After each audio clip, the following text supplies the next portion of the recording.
What if someone took the most chaotic bullet hell shooter you've ever played, glowing orbs spiraling across your screen in deadly patterns, and said, what if we did that in first person?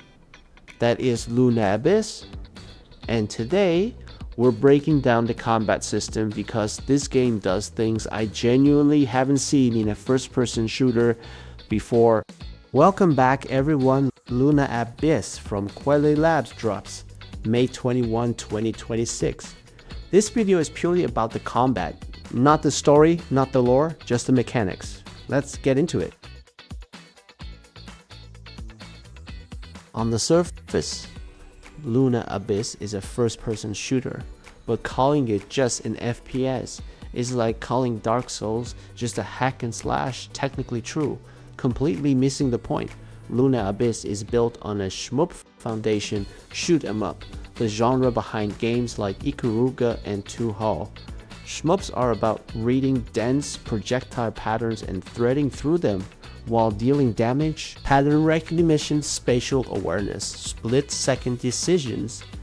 Quelle Labs took that DNA and put it in first person. The enemies don't just fire in straight lines at you. Their orbs move in circles, forming elaborate spiral patterns that start concentrated and spread outward as they close in. That is pure shmup design experienced through a gun barrel, and reviewers have said they've never seen anything quite like it. Think Bioshock meets Returnal meets Doom Eternal. That's the space Luna Abyss is operating in. The single most interesting design choice in this game is the lock-on targeting system. When you engage an enemy, you lock on and your weapon handles the targeting automatically. You can chain between targets without repositioning your aim, something you'd expect from an action RPG like Nier Automata, not a first-person shooter. Why? Because of the bullet hell. If you had to dodge elaborate spiral orb patterns and manually aim at the same time, the cognitive load would be brutal. The lock-on removes the where to shoot problem entirely, so your whole brain is free for the only thing that matters, not dying. Here's the clever twist though.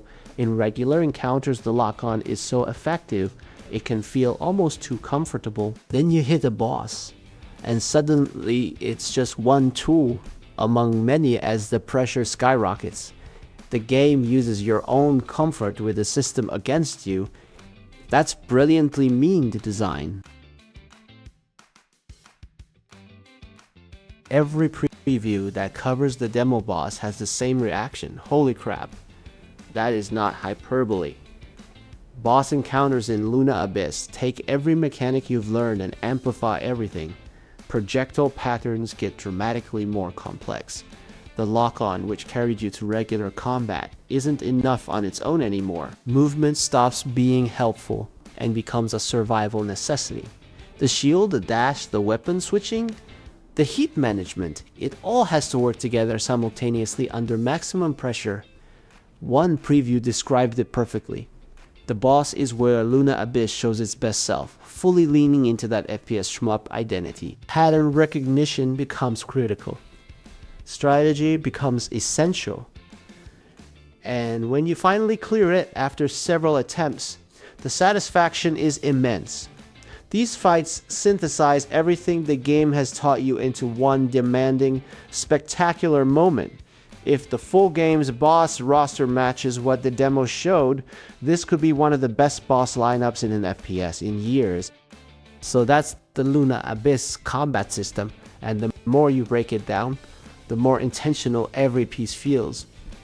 The lock-on that frees your brain for pattern reading, the overheat system that removes ammo anxiety and keeps you fully in the fight. The spiral bullet hell patterns that punish standing still, the boss fights that demand all of it at once. Drop a comment telling me what mechanic you're most excited about. Leave a like if this helped, and subscribe my channel for more contents like this. Thank you so much. See you on the next video.